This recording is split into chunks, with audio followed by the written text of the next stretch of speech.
Hi, everyone.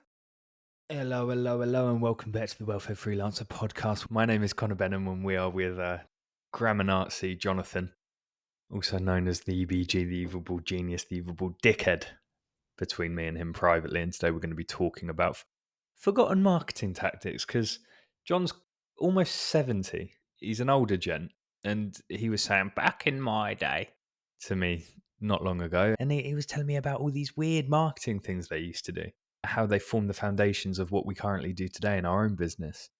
Anyone turning of adult age nowadays has never known a world without Facebook because it's 20 years old. And LinkedIn's been around for 18. I'm sorry, LinkedIn's been around for 20 years. Facebook's been around for 18 years or something like that. And so most people, business owners, the majority of them have probably not, especially freelancers and stuff, have not ever run a business without the internet. And most of them probably haven't even known the world as an adult without the internet. I haven't. No, you haven't. So marketing these days is almost synonymous. Everything these days is predicated on the internet, it seems. It's ubiquitous, and there's no good reason for that. Don't get me wrong, it's incredible. We can do a lot of shit. I can order fucking dog food online and it appears at my house the next day and stuff. Don't get me wrong, it's brilliant. We can do all kinds of stuff on it. But it's not the only game in town. We've done print advertising. We got phenomenal results from the first time round. The people who say print advertising doesn't work are people who've never done print advertising. And they're saying it because they've heard it from someone else. So there's print advertising. Email marketing, that's a great one. How many times have you heard people say email marketing doesn't work? It's a joke. Yeah, and who says that? People who don't know how to do email marketing. People usually trying to sell you someone else as I was well. going to say, people who say email marketing doesn't work tend to fall into two categories. People who've never tried it and people who want to sell you something else. And here's proof. I've just started sending daily emails for the first time and essentially doubled the amount of books we're selling just because we've now got more daily emails going out. The general rule of thumb is the more emails you send, the more money you make. And people won't do it because they say, oh, it'll piss people off. Yeah, it will. Some people. But they were never going to buy from you anyway. Anyone who's sitting on your list just to absorb your free content and then gets pissy because you start trying to sell something, well, that tells you something. What it tells you is they were never going to buy something from you anyway. I've been sending daily emails probably 99% of the time. So every 100 days, I'll probably send 99 emails at least. And some days I'll send more. If we're doing a promotion, the last 3 days, I'll send 3, 5, and then 7 emails.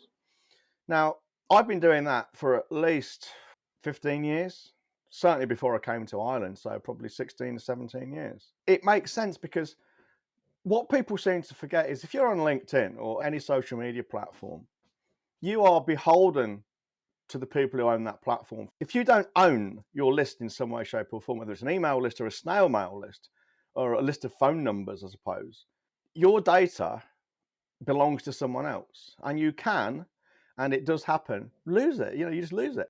I remember some woman on LinkedIn posting because Facebook could, for some unknown reason, just shit canned her account. And that was her customer list. And she was saying, it was quite amusing, really. It's sad, but amusing.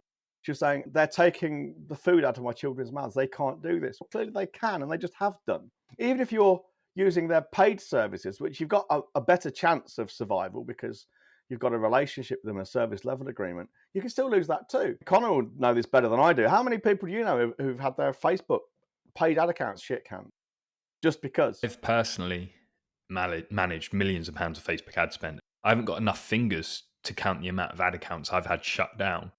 And there was one particular sweep that they did where they made a change to their policies, their rules and whatnot, and they were doing retrospective bans. 80% of people lost their ad accounts. Fucking hell. And you got no comeback on this. You were probably too young. You're probably still at school, Connor.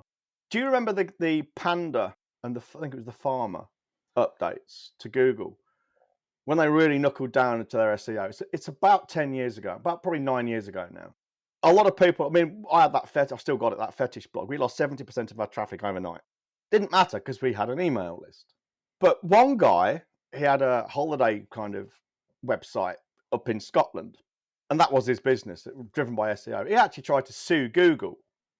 And of course, Good luck with that. Not only was it morally wrong because it's a free service, but I can imagine Google can afford better lawyers than you can, mate.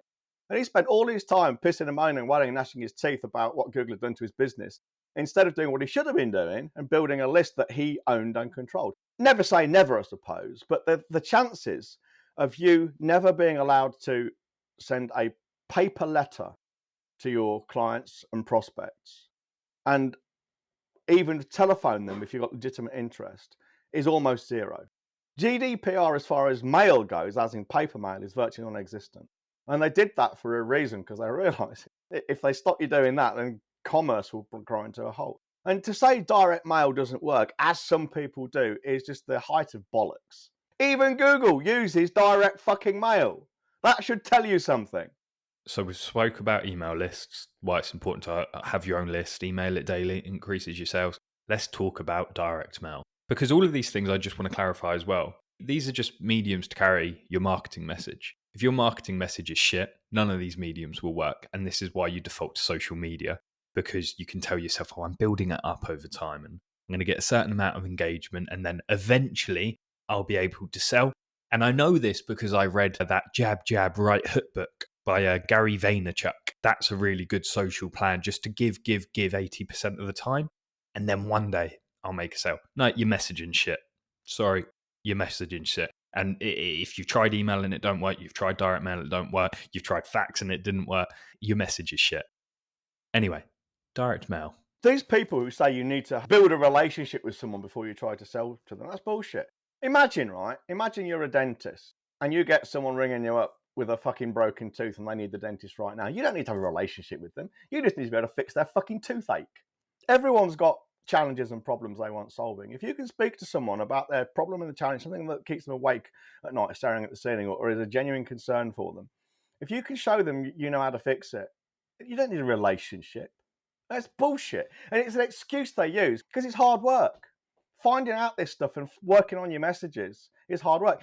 Direct mail is a risk as well because, you know, unlike Google AdWords and stuff where you can just put something up and it's free, you can do it in half an hour. You could go from a standing start and have your first Google AdWords ad or your first Facebook ad running in half an hour. Most of the time it takes is actually waiting for approval. Print advertising and direct mail is longer. You might spend £1,000 to send out 1,000 letters and not know for a week if it's actually going to fucking work. And it might not. I've done that and it's not worked. And you think, fuck, that's £1,000. We spent £3,000 on a mailing and didn't get a single fucking sale. Do you remember? Yeah. Well, that's just par for the course. That's just what happens. Most people are too afraid to do it. Now, here's a great strategy for anyone. Okay. Most people won't do this because they're terrified that they'll list all these reasons not to do it. Oh, it's icky. It's salesy. Of course it's fucking sales. That's what I'm in the business for. Here's what you could do. Go onto LinkedIn and you say, okay, I want to work with these businesses. You've got your avatar. You might single out 50 to 100 of them. You get their email addresses and you do your research. You don't buy these lists in. You email them a cold email and you say something like, yeah, I know this is a cold email and you don't like receiving cold emails, but here's the thing. I've looked at your business. All these things I can spot, I can genuinely fix what you're doing, fix things for you. So you get no response. So what do you do then? You take a screenshot of that email and then you send a fucking paper letter to anyone who's not replied to your cold email. And you say, you don't get away that easily. I've told you, this is not a usual cold email. This is not scammy or spamming. I can fix your problems. Here's the message I sent you. You didn't reply, so I've put something in the post for you. That immediately back qualifies your first email. They look at it in a different light. They'll open it up again and think, oh, shit, all right? If with the letter, you included a phone from Tesco, cost you 20 quid, with 10 quid prepaid credit, and you got one number in there. It's mine, it's your number. And you say, call me. You call me between these hours and I will pick up and we'll talk about it. No charge. Oh, but John, that's going against your policy of only doing free calls. No, it isn't. That's quid pro quo. I'm talking about cold outreach here, not incoming inquiries. That's a different thing. I charge for those. I don't get on a call for someone asking me to talk. If I'm asking them to talk, that's my fucking payback. I've got an opportunity to sell to them. That strategy I've just been through could get you 10, 20, 30K clients dead easily. But it's work. It's going to cost money. And most people won't do it. It is risky. 20 quid a time on a fucking phone that might not get a response. And it probably won't for most of them. But here's the thing. It's easier and more comfortable to go onto LinkedIn and say, oh, I'm feeling really down today. Things are tough, but here's my favourite ice cream. What's your favourite ice cream? You know? Fuck that. And it also involves several skills. Being able to craft an offer is a skill. To be able to first and foremost pick your target audience in great detail and then be able to get hold of a valuable list that you can then do this with emails, with addresses, that's a skill. That is a skill. Being able to then make them an offer that is irresistible is a very big fucking skill. And if that cunt then calls you, being good on the phone is also a skill. And then guess what? You got to be skilled on the back end. You got to be skilled on the back end when you're actually delivering them. And most people are not prepared to put in the work to learn these skills. Instead, they would rather do oh no, I prefer not to be salesy. I'm just going to get my stuff out there, build relationships. Fuck off. You're just cowards. I had this thought when I was meditating the other day, which is the wankiest sentence I've ever said. Holly, if you could just bleep that out and just make it sound like I had a thought. I was thinking about why people don't want to charge more and why people don't feel good enough. And I went to imposter syndrome. And it was like, well, imposter syndrome is obviously very real. I've faced it. I know countless people have faced it. But then I was like, I think it's deeper than that. I think people, they don't want to be great. They don't want to be really good at what they do because that's scary, because that requires really knuckling down and reading those books and investing in those courses. Then having the bollocks to say, yeah, I am really good at this, which requires courage and confidence because then you've got to back it up and you've got to rely on yourself. And I think that's really sad. The amount of people that are just so happy to fly under the radar, being bang average. Like basically, a lot of, and particularly freelancers here, and even coaches and consultants and people, unless they've got a measure of assertiveness about them, most of them are more comfortable acting like the hired help or employees. I'm here to advise you, but it's really your call. Now, obviously, it's always their call in the end. But when I work with clients, it will get to a point sometimes where I say, here's what you should do. And if you're not prepared to do that, we ain't working together anymore because, Yeah, now's the time to sit down, shut up and listen. People pay me a lot of money, 12 and a half grand for a day's consulting. You're going to do as I tell you to do. And of course, I'm only going to work with people who are going to do that because otherwise I'm just taking their money for nothing. I'm not the fucking hired help. And no one's going to pay 12 and a half grand for a day to have the hired help in. But that takes courage itself because then I take on a certain responsibility. Now I'm saying to them, yeah, I'm going to take care of you. I'm going to look after you. I'm going to help you solve your problems. Not, yeah, I'm here to do what you tell me to do. And if it doesn't work, that's on you. People are not prepared to do that. They're cowards. I do think it's easier said than done. It is easier said than done. It's all a learned skill, but people are not prepared to fucking learn it. It's easier not to. Being able to curate the courage and the bravery to recognize that you're not good enough as you currently are, and to be honest with yourself. And then once you've made that admission, to then identify where the deficit is and being like, I'm going to work really hard at this, because there's every chance you don't get better at it. And you've reached your potential and you're going to stay there. And I think that's a scary thought for some people, especially to those who are perhaps older and are worried about, in their eyes, starting again. Most people are not prepared to do what it takes. So, and if you think about it, talking about the internet, as I said earlier, it's so easy. It's so seductively easy to just send a message to hundreds, possibly, or to put a message out there which is potentially going to be seen by thousands, possibly millions of people without any effort at all, really. There's no responsibility, there's no risk. And of course, you get your echo chamber, which makes it emotionally safe for most people as well. John, let's talk about what was involved in starting a small business back in the day before the internet, because I think it's very easy to willy-nilly start a business now. One, it costs £12 or £9 and 20 minutes of your time on Company's House. So to actually set up a proper structure takes no time whatsoever. You can do it online. Yeah, you do it online. You get approved within a day or two. And then it takes, 10 minutes to open a bunch of social media accounts? Yeah, get a Stripe account. Yeah. And so within a day's work, and it's all free, you have set up infrastructure to take payments, to make payments, to market, and to do it all legally in a tax efficient way and in the eyes of the law. But back in your day, how much of a bigger deal was it to start your own business? When I first started going freelance, I filled in the forms myself because I wasn't going to pay an accountant or a solicitor like 200 quid for an off-the-shelf company. So I did it myself. I downloaded the forms. Yeah, I downloaded those and printed them out. I filled them in. And I actually went to a solicitor's office with my passport, proof of ID, and I swore an oath. Wasn't on the Bible, but I swore an oath. Shut up. No, I swore an oath I into didn't the know solicitor's that. office, and he signed it off. We went to the company's house, and I got a letter saying this is what's happened, and then I'm registered with the tax authorities. It takes time. Some parts of the world, I believe, you actually need a business license. We don't need that over here or in the UK. You just go into business. But it was, and then that's all before you've got a single client for the most part.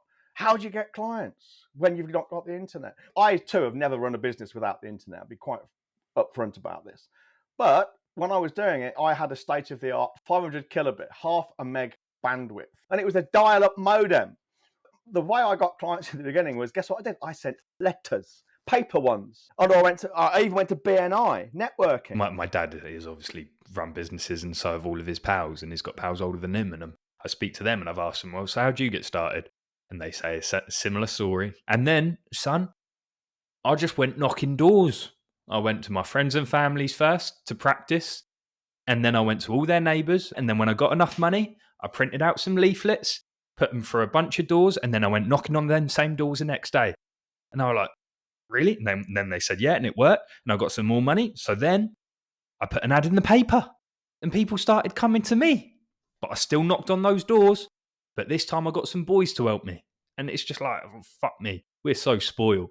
And I say to them, do you do social media? They go, nonsense. I still got people knocking doors. Granddad, Jim, is dead now. Not my dad. It was my ex's dad. He started an engineering company. He was a skilled machinist. And I remember him telling me, he said, I bought all the kit and I set up the shop. And then he just went on, I went knocking on doors to people I knew in the industry. And he said, and within a couple of days, I had 50 grand's worth of work booked in. And that's probably going back 30, 40 years ago. So he's dead now. But that's what you did. What you didn't do, like these days, I'm now a copywriter. Here I am on LinkedIn, open for business. And they wonder why they don't get any, or the business they do get is shite.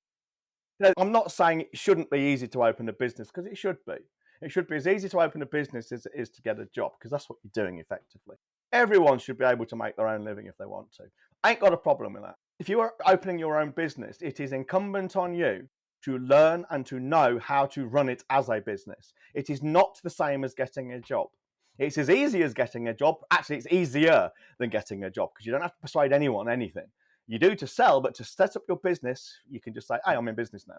But if you are going to do that, it's not enough to be good at copywriting or graphic design or website design or plastering walls or building brick walls or putting in windows. You need to do the other side of things, the side of things done for you when you're an employee, sales, marketing, and admin principally. You've got to do those, and even if you don't do them yourself, you're responsible for making them happen in some way, shape, or form. And that's the thing. Most business owners these days, especially freelancers, don't seem to want that level of responsibility. They want the benefits of being in business for themselves, but none of the fucking downside, none of the control, none of the responsibility, none of this, I've got to learn to sell. They just want sales to come to them, and then they get pissy when it doesn't. And they wonder why they get ripped off and ghosted. It's because you've not fucking learned how to do this properly, and you need to. Now, if you're going to be a grown-up about this, put your big girl and boy pants on, pull them up under your fucking chin, tie them off, and learn to fucking sell and market yourself. What we're trying to point out is you've more than likely gotten a little bit lazy, and we're guilty of it too. It is very easy to just be like, right, we're going to run some more online ads, or we're going to post a little bit more, rather than sitting down, knuckling together a real direct mail campaign. And one of the reasons we're probably so passionate about this is a couple of days ago, we sat down and said, right, here's what we're going to do for a direct mail campaign. And it was that campaign that John just gave to you there, with the letter, the phone, the emails.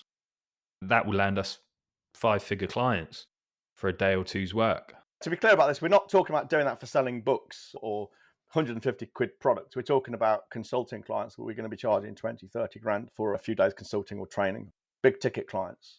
But if you're selling a 10 grand program, you've only got to get one, and that pays for a lot of fucking phones and letters. But it does mean a lot of work.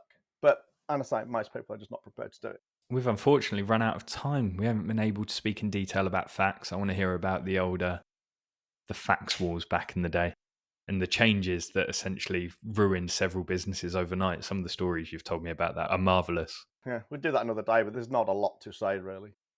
Except as a warning. Yeah, it's a big warning. Still interesting stories, though. There's a lot to be learned from it. And on that note, where do they go and what do they do? Go to the Well-Fed Freelancer, wellfedfreelancer.com. Get the book, £5, loads of bonuses.